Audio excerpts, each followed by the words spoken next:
अध्यक्ष महाराज, आणीबाणीमध्ये तुम्ही ज्या पद्धतीने लोकशाहीची हत्या केली अध्यक्ष महाराज, 100 वर्ष नव्हे 1000 वर्ष हा देश विसरू शकत नाही निरपराध लोकांना.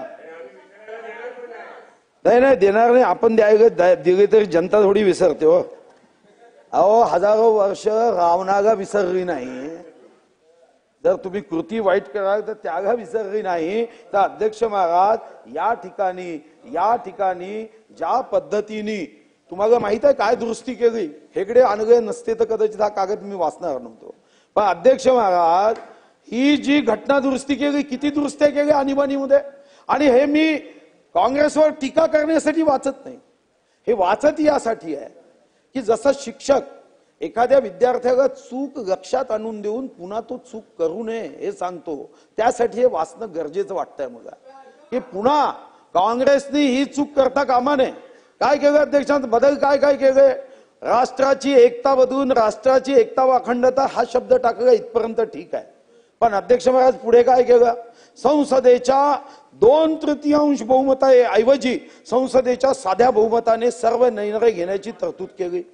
जे आमचे निर्देशक तत्व लागू करावी यामध्ये अध्यक्ष महाराज मूलभूत हक्कामध्ये बदल केला. अध्यक्ष महाराज, निर्णय लोकसभेचे निर्णय अवैध घोषित करण्याचा न्यायालयाचा अधिकार जो संविधानात होता तो अध्यक्ष महाराज काढून टाकला. अध्यक्ष महाराज, ज्या ठिकाणी अध्यक्ष महाराज संसदेने केलेले कोणतेही संविधान संशोधन कोणताही देशातला कोर्ट हा प्रश्नास्पद करू शकणार नाही या संदर्भात सांगितलं. अध्यक्ष महाराज, लोकशाहीचे अधिकार कमी करून सारे अधिकार पंतप्रधानाला अध्यक्ष महाराज काँग्रेसच्या राज्यात दिले. राजकीय व्यवस्थेला संसदीय सार्वभौमत्वाची शक्ती देऊन लोकशाही प्रत्यक्ष संपवून राजेशाही लादण्याचा प्रयत्न झाला. 99 बदल केले अध्यक्ष महाराज आणीबाणीमध्ये. आम्ही विसरतो अध्यक्ष महाराज, हे खरं आहे की हे विसरतो अध्यक्ष महाराज. पण या अमृत महोत्सवी या वर्षामध्ये हे आठवण करायचं आहे की आज चुका आपल्या देशामध्ये पुन्हा कदापिही होता कामा नये. आणीबाणीमध्ये किती निरपराध लोकांना जेलमध्ये टाकलं. पण अध्यक्ष महाराज, एक विनंती सरकार राही आहे की या संविधानाचा गौरव आपण साजरा करत असताना आणीबाणीमध्ये जे लोकतंत्र सेनानी होते त्यांना 20,000 रुपये देण्यात यावे ही मागणी मी केली आहे. हे रेकॉर्डमध्ये पुन्हा यावी, कारण आपण गौरव करायचा आणि ज्यांची आपले आयुष्य देऊन हा तुम्हाला आणि मला इथं बसवलं त्यांना 20,000 रुपये देताना मात्र आमच्या तिजोरीमध्ये खडखडाट आहे असं म्हणायचं हे अध्यक्ष महाराज सहनशीलतेच्या बाहेर आहे. त्यांनी सुद्धा या लोकशाहीसाठी लोकतंत्र सेनानी म्हणून काम केलं. अध्यक्ष महाराज, आपल्याला त्यांनाही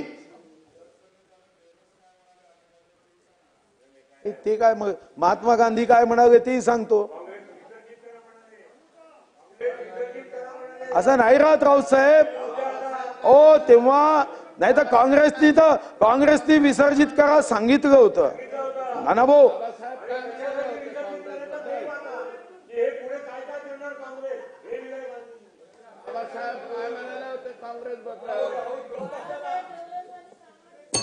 सुधीर भाऊ बोला. बाबासाहेब आंबेडकरजी सुद्धा काँग्रेस बद्दल जळतं घर म्हणाले. तुम्ही तर 1900 म्हणजे जेव्हा राष्ट्रीय सरकार होतं डॉक्टर महामानव डॉक्टर बाबासाहेब आंबेडकरांना संसदेत बोलू दिलं नाही हो. आणि राऊत साहेब तुम्ही तिथं बसता. तुम्हाला पंडित नेहरूचं हे पंडित नेहरूचं अध्यक्ष महाराज पंडित नेहरूचं मी अध्यक्ष महाराज एक पत्र वाचून दाखवतो. अध्यक्ष महाराज नेहरूजींनी या नेहरूजींनी पत्र लिहिलं. अध्यक्ष महाराज काय पत्र लिहिलं, जेव्हा महामानव डॉक्टर बाबासाहेब आंबेडकर या मुंबई प्रांतामध्ये पराभूत झाले तर पंडित नेहरू कौतुक करताय त्या पत्रामध्ये. अध्यक्ष महाराज कौतुक करताय. अहो तुम्ही ईशान्य मुंबईमध्ये पराभूत केलं. राऊत साहेब भंडाऱ्यामध्ये नॉन मॅट्रिक माणसाच्या हातून doctorate of science, doctorate of literature, doctorate of philosophy, doctorate of law अरे ज्ञानसूर्याचा पराभव केला, सत्तेसाठी आपण एवढ्या खालती आलो की ज्या बाबासाहेबांनी, आणि हे मी सांगत नाही, तुम्ही धनंजय कीर ज्यांना तुम्ही पद्मभूषण पदवी दिली, धनंजय कीरच्या पुस्तकातला एक एक शब्द वाचा, पण तुम्ही वाचणार नाही. आणि तुम्ही जे त्या दिवशी पुस्तक पूर्ण वाचाल त्या दिवशीच काँग्रेसचा राजीनामा द्याल, हे लिहून घ्या. हा, आता मन अध्यक्ष महाराज हे फक्त सत्तेसाठी व्याकुळ असेल तर मग त्या पुस्तकाचा अर्थ तुम्ही ताबडतोब विसरून जा. तुम्ही धनंजय कीर म्हणून तर म्हणतो, मग माझ्या भाषणात बोलताच कशा पुस्तकही पाठवून. अध्यक्ष महाराज, आणि हे पत्राचा कागदही मी तुम्हाला पाहिजे तर देतो. हे एडविना माउंटबेटन पत्र लिहिलं. ते लिहितात, on the other hand in Bombay city and to a large extent in Bombay province our success has been greater than expected. Ambedkar has been dropped out.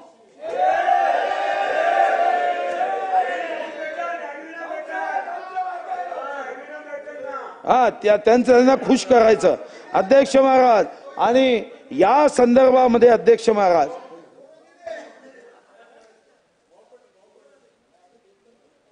बघा तुम्ही बघायचंच आहे. पण अध्यक्ष महाराज, माझ्या काही या गौरव दिनाच्या निमित्ताने अपेक्षा आहे अध्यक्ष महाराज. हा होतं नानाभाऊ, तुम्ही बघा, फक्त एक उदाहरण तुमच्यासाठी सांगतो, फक्त हे आयुष्यात बोलताना आठवण ठेवायचं. एक प्रवचनकार होता, तो प्रवचन करताना म्हणाला, अरे कशाचा मोह करता, हा माईक देवाचा, हा टेबल देवाचा, हे पुस्तक देवाचे, हे सारं ईश्वराचं आहे. तुझं काय, माझं काय, माझं काय, तुझं काय, सारं ईश्वराचं आहे. मोह करू नका, जे आहे वाट्याला तेवढंच का. आता एक माणूस होता, कदाचित तो काँग्रेसवाला असेल, प्रवचन तर ऐकलं, मग प्रवचन झाल्यावर तो बाहेर गेला आणि दुसऱ्याची एक नवीन कोरी चप्पल स्वतःच्या पायात घातली. आता ज्याची चप्पल होती कदाचित तो बीजेपी वाला असेल. तो गेला आणि म्हणाला, हो भाऊ, माझी चप्पल का घालता? म्हणे, प्रवचन ऐकलं नाही, तुझं काय, माझं काय, माझं काय, तुझं काय, सारं ईश्वराचं आहे. अच्छा, हा मगच तत्वज्ञान सांगतोय का? एक घेतली त्याच्या थोबाडावर बारी, म्हणजे मारतो काय, अरे तुझं थोबाड काय, माझं थोबाड काय, माझं थोबाड काय, तुझं थोबाड काय, सारं ईश्वराचं आहे. म्हणून एक गोष्ट लक्षात ठेवायची आहे, आपण संविधानाचा आपल्याला अध्यक्ष महाराज गौरव करायचा आहे. अध्यक्ष महाराज, या संदर्भामध्ये फक्त माझी विनंती महाराष्ट्र सरकार आहे अध्यक्ष महाराज. ही विनंती काय अध्यक्ष महाराज, आपण संविधान स्वीकारलं अध्यक्ष महाराज.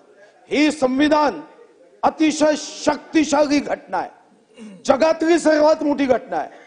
पण आपली कृती सुद्धा त्या दिशेने नेण्याची आवश्यकता आहे अध्यक्ष महाराज. तेव्हा आपल्याला एका गोष्टीचं महत्व लक्षात घेण्याची आवश्यकता आहे की जपान सारखा देश अध्यक्ष महाराज जेव्हा पुढे जातो,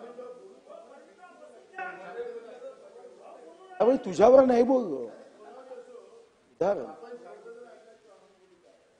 कधी आम्ही ऐकतोच तुझं, आम्ही सर्वच ऐकतो नाना भाऊ, आम्ही तुमचं तर ऐकतोच. नाही बा, मी बोललो म्हणजे तुम्ही जर मग थांबवलं तर मग तो भोगावंच लागलं. अध्यक्ष महाराज, आज आपण पाहतोय अध्यक्ष महाराज, आपल्याला जगामध्ये तिसऱ्या इकॉनॉमीमध्ये यायचं आहे. पण तिसऱ्या इकॉनॉमीमध्ये यायचं असेल तर काही बदल हे आपल्यालाही अध्यक्ष महाराज करायची आवश्यकता आहे. जपान पुढे गेलं असं आपण म्हणतो अध्यक्ष महाराज, त्या ठिकाणी भूकंप होतो, सुनामी येते, ज्वालामुखी होतो, तरी अध्यक्ष महाराज एकच कारण जपान पुढे जाण्याचं आहे आणि ते म्हणजे अध्यक्ष महाराज मोरल एज्युकेशन, की देशासाठी जगायचं. देशासाठी जगायचं म्हणजे काय अध्यक्ष महाराज, एक चांगलं उदाहरण जपानी भाषेमध्ये केलं आहे अध्यक्ष महाराज, की त्यांनी मोरल एज्युकेशनचा अर्थ काढला की जो भी मैं करूंगा वो देश के लिए करूंगा. आणि मग त्यांनी एक प्रयोग केला, एका देशात केला, एक जण भिंत बनवत होता, वीट लावत होता. अध्यक्ष महाराज त्यांनी विचारलं, तुम क्या कर रहे हो? तो म्हणे, ईट लगा रहा हूं. दुसऱ्या देशात तीच कृती होती, विचारलं क्या कर रहे हो? बघा, मैं भवन का निर्माण कर रहा हूं. पण तिसरी जपान मध्ये वीट लावणाऱ्याला विचारलं की तू क्या कर रहा है? तो म्हणाला, मैं देश का निर्माण कर रहा हूं. कृती कोणती, यासोबत भाव कोणता, हेही अध्यक्ष महाराज आपल्याला या मोरल एज्युकेशनच्या माध्यमातून जर जगात पुढे जायचं असेल तर आपल्याला महाराष्ट्रामध्ये हे मोरल एज्युकेशन द्यावं लागेल की आपल्याला जगायचं आहे, स्वतःसाठी जगायचं आहे. मग स्वतःसाठी जगत असताना या समाजाला संविधानाच्या माध्यमातून पुढे नेण्यासाठी सुद्धा जगायचं आहे, हे आपल्याला अध्यक्ष महाराज सांगावं लागेल. आणि हे सांगत असताना अध्यक्ष महाराज माझी या निमित्ताने महाराष्ट्र सरकार म्हणून विनंती आहे की आपण एकीकडे समानतेचा हक्क मान्य केला.